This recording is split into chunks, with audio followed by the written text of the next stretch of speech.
Assalamualaikum warahmatullahi wabarakatuh. Kami dari kelompok Uji Impact ingin mempresentasikan tentang Uji Impact. Sebelumnya, kami akan memperkenalkan diri. Perkenalkan, nama saya Evan Verdio dengan NBI 133. Saya Aditya Putra Praetno dengan NIM 11412300100.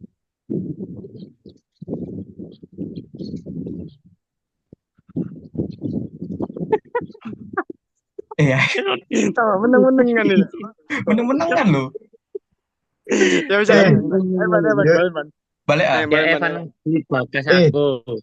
Sip. urut ae. Ah, Perkenalkan, ya. pakai Terus, Adit. Yus, iku terus. urut iku Adit dhisik, terus Bagas, terus Lingga. Oh, yes.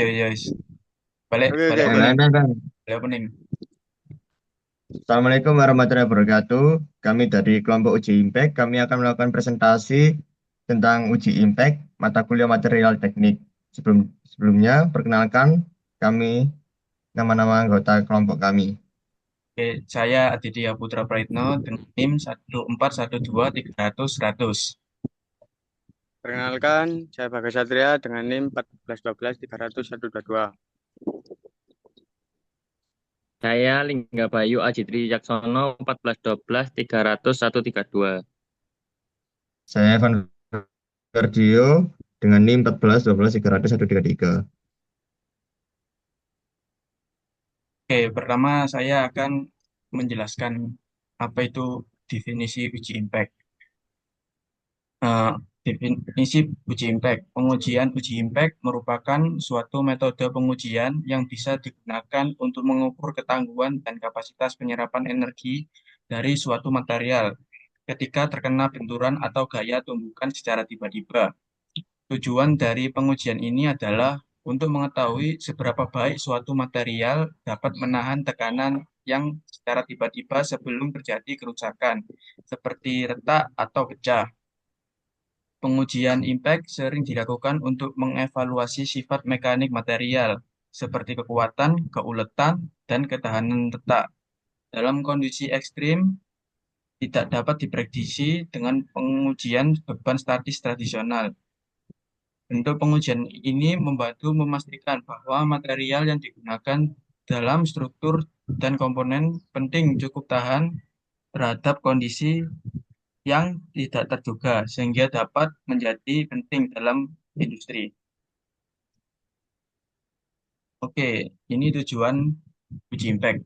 Untuk bahan, menentukan jenis bahan yang tepat untuk pembuatan alat yang akan digunakan. Untuk ketangguhan material, mengukur ketangguhan suatu material dalam menahan beban kejut, terutama untuk aplikasi yang melibatkan beban dinamis atau potensi terjadinya benturan.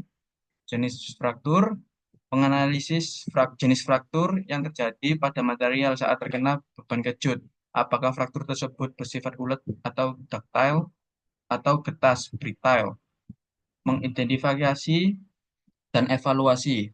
Mengidentifikasi efek tagikan atau cacat pada material yang dapat berfungsi sebagai titik awal terjadinya retak, serta mengevaluasi seberapa besar pengaruh tarikan tersebut terhadap ketangguhan material. Baik, berikut adalah manfaat. Satu, dapat memilih bahan yang tepat untuk aplikasi spesifikasi. Misalnya, komponen yang sering terkena benturan memerlukan material dengan ketangguhan tinggi. Kedua, sebagai alat kendali mutu untuk memastikan bahan yang diproduksi memenuhi spesifikasi yang ditentukan. Tiga, mengembangkan material baru dan memungkinkan para ilmuwan dan insinyur mengevaluasi kinerja material baru dan membuat perubahan sesuai kebutuhan. Empat, dapat membantu dalam menganalisis penyebab kegagalan suatu komponen.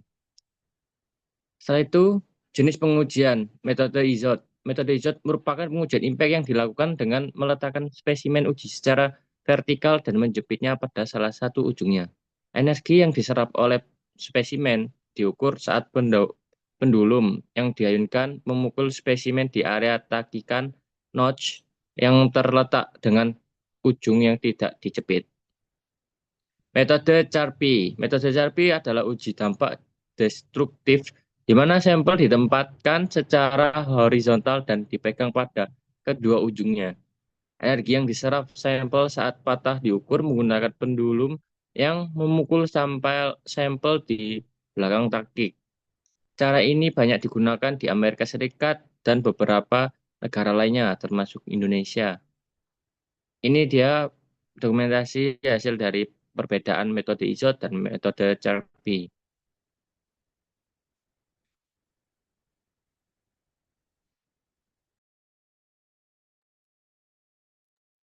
Selanjutnya Double data, dilanjutkan di tabel. double data metode CHARPY.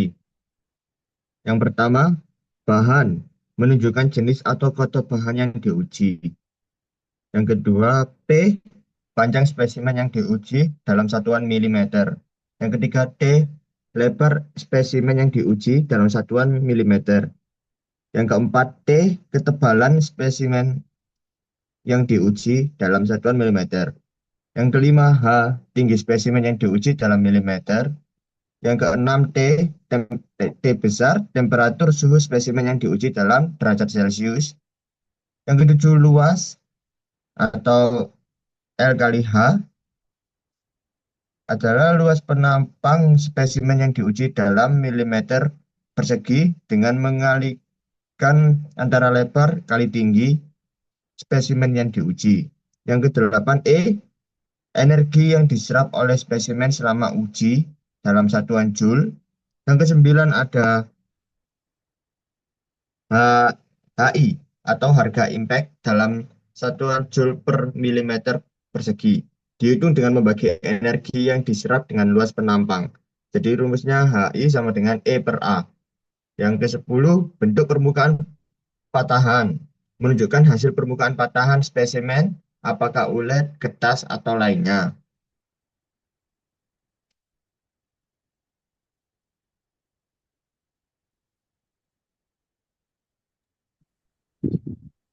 Grafik data metode CHARPY. 1. Memahami sumbu grafik sumbu X menunjukkan suhu spesimen yang dimana memberikan kita pemahaman mengenai suhu spesimen ketika diuji.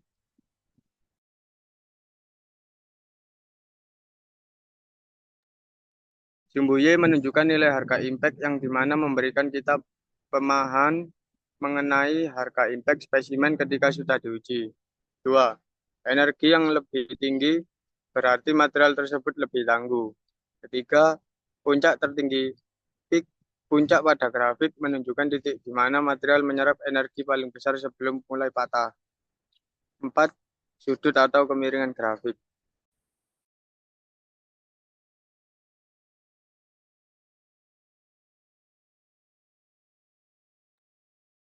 Keempat, sudut atau kemiringan grafik. Bentuk kurva pada grafik juga bisa memberikan gambaran tentang sifat material. Jika kurva mendatar setelah puncak, berarti material mengalami deformasi plastis yang signifikan sebelum patah. Jika kurva menurun tajam, itu menandakan material rapuh yang patah dengan sedikit deformasi. Kelima, perubahan temperatur. Jika uji dilakukan pada berbagai suhu, grafik dapat menunjukkan bagaimana sifat ketangguhan material berubah dengan suhu.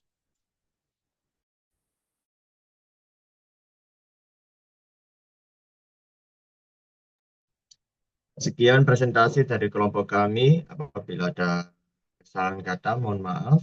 Terima kasih. Wassalamualaikum warahmatullahi wabarakatuh.